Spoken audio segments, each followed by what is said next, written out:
The official patch notes for the Genshin Impact version 1.2 update have dropped. We're going to be going over everything in the patch notes. If the patch notes are about things we've already talked about before on the channel, or things that you guys really widely know about, like, I don't know, the new character coming out, like Albedo, we're not going to touch on that too much unless there's new information.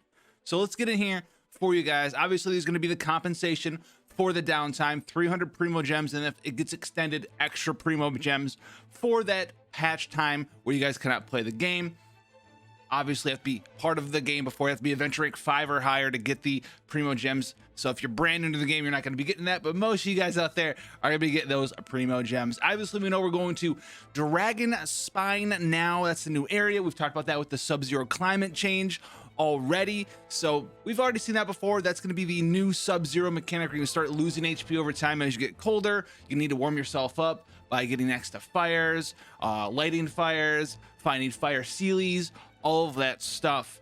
That's going to be the new mechanic inside Dragon Spine. Obviously, they're also talking about the Frostberry Tree here, which is something that we've seen before. We've talked about this before from the official live stream that they did do there. And you're going to be able to stumble around and find these crimson agates that are used to, go in there and offer up to these Frostberry trees. You can get stuff like Acquaint Fates, Intertwined Fates, a new glider, some moral weapon EXP materials, character EXP materials, talent level up materials.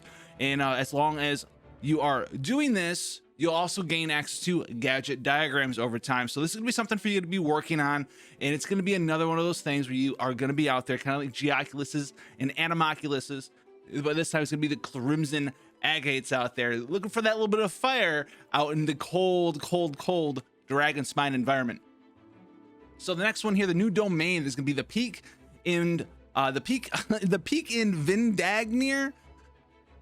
We're gonna go with that name. This is where you're gonna get the Blizzard Strayer and Heart of Depth sets. It also says other sets, but these are the two new 5-star sets, and we had a whole video on those. These sets are extremely powerful for a lot of characters out there, and it's gonna make a lot of other characters who didn't really have a place, they didn't really have a set before. They have an extremely powerful set before, if not maybe even 2 sets to choose from out there with the Blizzard Strayer and Heart of Depths set. Obviously, the new character is coming out. He's Albedo. He's gonna be a sword geo support type character. If you want more information on Albedo himself, I did drop a video about him just a couple of days ago.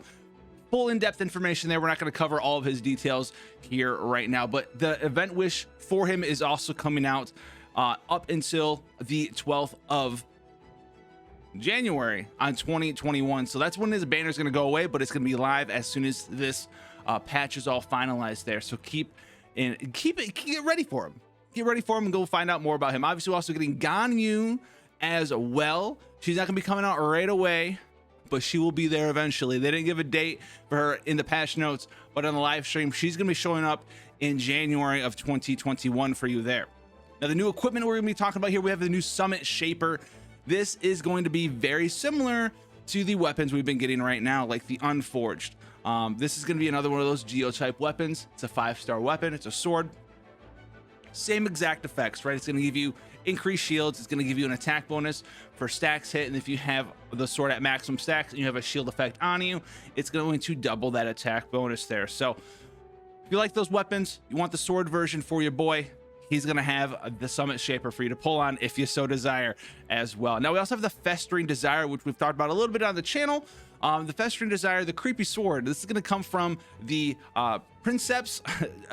Whatever, it's gonna come from the Festering Desire quest, basically. They have its own. I'm not gonna butcher all of these words, but it's from the chapter Act 1 here, and it's gonna give you the Festering Desire, and during the event, the character who equips the sword will receive some special buffs while exploring the Dragon Spine area, which kind of contradicts exactly what we've seen before. So maybe they changed this sword last since the beta, so it might not be as insanely strong as it was led to believe, or maybe it'll be insanely strong in Dragon Spine. We'll have to see exactly what it's going to do, like we said on launch. On top of that, we have 3 new weapons here in addition to the Festering Desire, and these are going to be very similar. We're going to have a 4-star Claymore, a 4-star Polearm, and a 4-star Catalyst. This is going to be the Dragon Spine Spear, the Frostbearer, and the Snow-Tuned Star Silver. Now, these are going to be acquired in separate ways. We talked about that on the live stream. One of them is going to be sort of like a quest they have to do in this new tomb area. That's where you get the Snow-Toned Star Silver. The Dragonspine Spear is crafted from Dragonspine Teeth, and the Frostbear is sort of like it's like a reputation-esque thing. You have to get level 10 with the Frostberry Tree to get the Frostbear, but all these weapons do the same exact thing. They have a proc that can drop an icicle basically on your enemies, and it can occur only once during a certain time period, and if the enemy is afflicted by cryo, it's going to do a large amount of damage. I do believe in the data mine it was like 200% attack damage at level refinement 1 with the frost icicle. I don't think it does frost damage though, it just says AoE damage, so whether it actually does frost, it doesn't designate frost, but it does say icicle. But I do believe it's going to be physical damage from the icicle coming down. Now the new sets, the Blizzard Strayer and the Heart of Death set, very strong. Blizzard Strayer hydro damage is going to be found on the Heart of Depth set, whilst the Blizzard Strayer is going to be a critical hit cryo damage set. So Heart of Depth 15% hydro damage, and then using an elemental skill increase your normal attack and charge attack damage for a period of time, which I do believe was like another 30% on top of that, so a total of 45% bonus there. The Blizzard Strayer set gives you 15% cryo damage on the 2-piece. The 4-piece gives you 20% critical hit rate when enemies are afflicted by cryo, but if they're frozen, you get an additional 20% critical hit rate. Now, it doesn't say in the patch notes here 20 and 20. That's what it's been shown to be before in other sources, so it should be 20 and 20 still. All these sets should be exactly what we talked about before in Genshin Impact. We also have new events here to talk about here: the Chalked Prince and the Dragon. I guess it's the Chalk Prince and the Dragon there. Talking a little bit about Sir Crows, and you're going to have to complete the Archon quest Prologue Act 2 for Tomorrow Without Tears, as well as Albedo's story quest, the Princeps Cretaceous chapter. Is that really Cretaceous?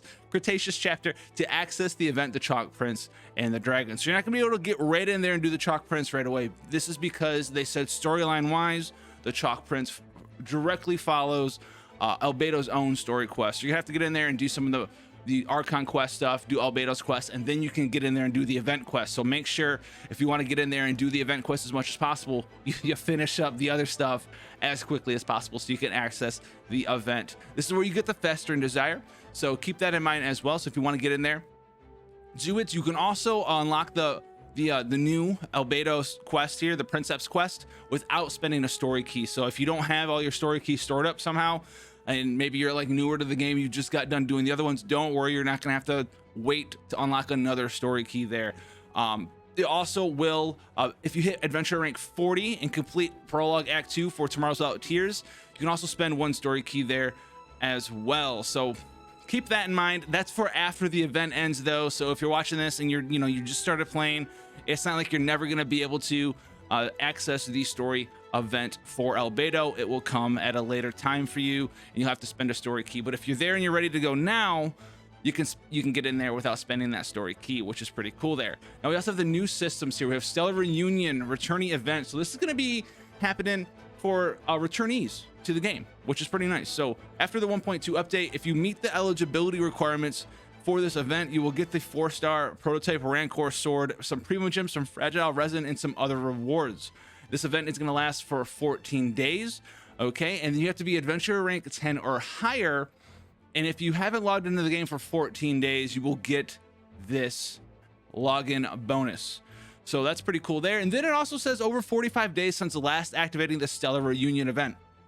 So this seems to me like it's going to be a reoccurring thing they're going to be doing, because the event only lasts for 14 days. So how can it only be 45 days since you've last done this event if it's only lasted 14 days? So you're going to be bringing this back for you guys there. I don't know how many prototype Rancors are going to give out in total. It sounds like one. Also don't know how many Primo Gems they're giving out, Fragile Resin they're giving out. I wouldn't expect a crazy amount, but keep that in mind as well. Now there's also some event details. The Stellar Reunion comprises of 4 parts. And I don't really know how big of a deal it's going to be for everyone else here. Homeward Path, Passage of Time, Reunion Rewards, Reunion Blessings.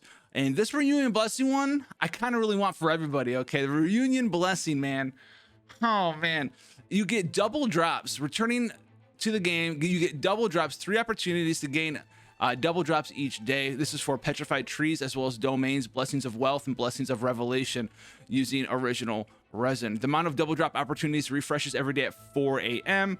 After the event ends, event progress will be cleared and any unclaimed rewards will be lost. Remember to claim your rewards. So which I really hope they would give that to everybody. I want that. That sounds like a cool event, man. Can I get some double drops, please? I need some EXP. Sign me up. I'm not gonna quit the game. I'm not quitting the game for 14 days to get double drops for 3 days. Get me out of here. But it sounds like some cool stuff here. Now let's have new quests here. All right. The new quest, chapter act 1 here. This is the chief alchemist of Knights of Favonius devotes his energies to exploring the secrets of the world. Obviously, we're talking about Albedo storyline. We're going to be getting in there, getting weapon enhancement materials, character EXP materials, your traditional new storyline stuff. Also, new world quests will be showing up here in the mountains, the Festering Fang, the Great Mountain Survey, a land entombed, lost in the snow, and fresh meats. Completing fresh meat will give you a new recipe for goulash, okay, which will slightly decrease the rate of sheer cold's accumulation for all party members during a period of time. This is going to be one of the ways for you guys to slow that sheer cold thing. We're also going to have a new like lantern type thing that you can gain access to from the, I do believe it's from the tree. I think it's like an earlier reputation, like 3 with the tree. We'll get you the recipe for that as well, which maybe they'll talk about that in here, but you're going to see some reoccurring things where they're going to give you some abilities to fight back against that sheer cold. A new commissions quest are showing up as well. Now we also have new monsters, so some cool stuff in here, right? We're going to have new Hilichurls, Samichurls, Hilichurl guards. They're all cryo type. They're all cryo flavored new monsters. We also have a Frost Arm, Lawachurl, Fatui coming in, cryo Fatui. So pretty much anything that you had seen before, you're going to see like a nice version of it, more or less. But then there's also this Ruin Grader, and if you've seen some of the footage for patch 1.2, it looks like a giant Ruin guard. He puts up this giant shield and looks the bum rush shoe, and he looks like a cool, I want to fight one real bad. There's also gonna be snow bears and cryo crystal flies and snow foxes. New recipes are coming in, right? Julian Guoba, Universal Peace, which sounds like Universal Peace, I guess that's a food, but it sounds like something else. But lots of new recipes coming in. Star Silver, chilled meats that you can process into raw meats. So it sounds like if you're out there gathering meat in Dragon Spine, it's gonna be too cold to normally use, so you have to turn it back into raw meat. We'll have to see though. All right, we'll have to see about all that stuff. Star Silver can be fortunate to find enhancement ore as well, so that's gonna be interesting. Maybe that's gonna be something for us to get some weapon EXP materials at a quicker rate, because you are kind of capped at what you can make every day with the crystal, the crystallized ore. Now we also have new name cards. Well, that's fine, but here's the big one here. This is the big one. There's some big changes to Spiral Abyss. Floors 9, 10, 11, and 12. Okay, so these are some pretty big changes. Floor 9, characters on the field will continuously accumulate sheer cold and lose HP after sheer cold reaches its limit. There'll also be a Ruin Brazier on the field, so it's gonna be like a fire flame torch thing, right? When the brazier is activated, getting close to it will reduce the sheer cold. Enemies will try to attack the brazier to stop it. After having stopped for a period of time, it will restart automatically. So that's gonna be the new Floor 9 Spiral Abyss gimmick. They're adding this sheer cold thing into the Spiral Abyss. Floor 10 has another sheer cold gimmick here, where characters in the field will just accumulate sheer cold and lose HP. After it reaches its limit, there's gonna be a floating warm Sealy that you can get next to reduce your sheer cold while you're around it. Floor 11, characters are being periodically engulfed in an engulfing storm, which continuously drains your elemental energy until the electro is removed. All party members deal increased cryo damage there for you as well. And then floor 12, simple but sweet, all party members deal increased geo damage. So they really want to get in there with your new geo characters, your cryo characters, test them out with the new cryo sets. I don't know if they're actually going to change the floors themselves, which they may or may not do, like the enemies that you see within, but they're definitely changing the different floor attributes for the Spiral Abyss. So that's be pretty interesting there. Now we also have different phases. So phase 1, when a character obtains a cryo elemental shard from a crystallization reaction between Geo and Cryo, a shockwave is released. So this is like a buff to Geo in there. At phase 2, when a character obtains a cryo elemental shard from crystallized reaction between Geo element, you get a stacking attack percent, attack speed, movement speed buff, and it goes up to 5 stacks. So they really want you to get Geo in there. They're trying to mess around with Geo, giving you some sort of buffs with the crystallization reaction. And then phase 3 of this Abyss tier, when you get a cryo elemental reaction shard from a crystallization reaction between Geo and Cryo, your crit rate goes up by 8%. It lasts for 20 seconds. It has a maximum of 5 stacks. So they've been doing this for a while in the Spiral Abyss. touching on, if you paid attention from the last like 3 or 4 different buffs that we've had in the Spiral Abyss, they've all been geo related, like doing more damage with a shield, doing damage every time you make a crystallization thing, getting a buff when you have a crystallization thing. They're continuing to do that. So it looks like they're continuing to still try to figure out exactly what it is that they want to do with the geo elemental reaction. Now we have some system updates here as well. The big one we want to talk about is the new character ascension reward. Now the new character ascension reward, you will get 1 acquaint fate for every time you've leveled any character to 20, 50, or 70.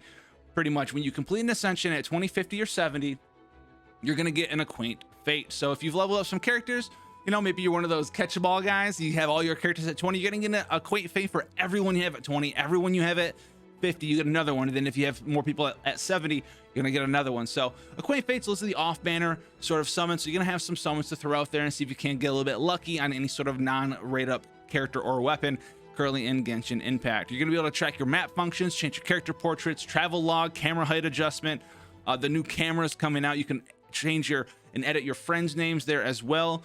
Adds new weapon details displayed to the event Wish on the Wish screen. You can view the details about the new 4- and 5-star weapons. And there's going to be a new Battle Pass weekly mission, complete the Golden House Challenge. So it's going to help you beat that Battle Pass a little bit faster, give you a little bit more EXP, because there's going to be something else as a weekly challenge added to you there. Another one that's really cool is they're adding a repeat domain from inside the domain, so you don't need to leave and come back over and over again.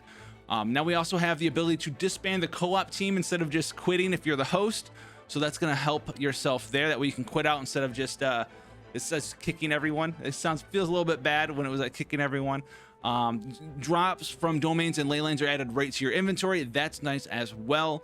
And then they're changing out the Paimon's bargains thing. So they had purchase with Primo Gems could be moved to the last thing now. So it's a little less up in your face, I guess. So that's going to be a thing there as well. On top of that, they're changing some other things. Like Kaching's Ascension Phase 1 Thundering Penance talent. It's gonna have a new description about her getting Electro Infusion. They're changing these sort of descriptions of Pyro Infusion. Instead of saying something like it used to, right, converted to electro damage, now these are gonna say Infusion. Same with Diluc. Probably same in here with Bennett, Tartaglia, with weapon damage. Doesn't say anything about Noelle though. Noelle also says Infusion. She should. Weird. AoE in front of them deal cryo damage. Converted to cryo damage. Cryo when infused with cryo, but nothing about Noelle. Noelle, no, you guys forgot about Noelle, dude. She infuses herself too. How you gonna do that? That's why you guys always be trying to buff geo characters. You leave them out everything, man. Anyway, bug fixes. They're fixing the bugs with Dvalin. They're fixing some bugs with the Spiral Abyss. Where you can, the bug where you can like get inside Dvalin and get stuck. A bunch of different bugs in Dvalin. There's a bunch of different co-op bugs there as well. A bunch of different what do I want to call them? Visual bugs, weird audio bugs, just a bunch of different bugs in there.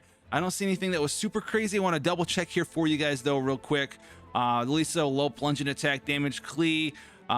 If the charge attack is used at the same time as the passive talent Pounding Surprise, explosive sparks will unexpectedly disappear and the talent's effect will not function properly. So Klee might be getting a buff there, especially if you're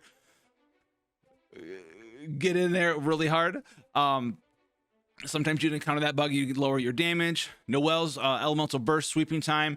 The revised description adds the detail that geo damage dealt cannot be overridden by any other elemental infusion, which it can't be. It was missing before, so now you guys don't know that for sure. I've just gotten a lot of questions on that. What happens if I have, you know, Chong Yun's field and I'm ulting with Noelle? Is it going to do crowd damage? Is it going to do geo damage? Is it going to do geo damage because it can't be overwritten in her case? So a lot of different bug stuff. We're not going to go over every little single bug thing because we'll be here forever. Except for this one here. This one's funny. Fixing issue with Ningguang, where passive talent backup plan is triggered. Charge attacks do not consume stamina after terminating the game client and coming back into the game. Oh man, yikes! You could get that and then all F4 and come right back and be good to go with her there. So a lot of different bugs. You guys can read those at your own leisure if you want to. But other than that, that's going to be everything to look forward to in 1.2. A lot of different miscellaneous bugs you can see here. We'll be here all day long. Now remember guys, the Zongling buff and the Geo buff and stuff like that, that is not necessarily coming out 1.2. That's not in the patch notes. It never was supposed to be coming out this soon. That was like a beta 1.3 thing. So we shouldn't be seeing that stuff anytime soon. But for the rest of the stuff, Dragonsmite area, the new weapons, the new characters, remember we're getting Albedo now, then we're going to get Ganyu in January. Look for that stuff there. If you want to see more Genshin Impact content and coverage, following guides for new characters, all of that good stuff, then come check out the channel. We'll be here for more stuff, and I'll see you guys in the next one. Take care, guys.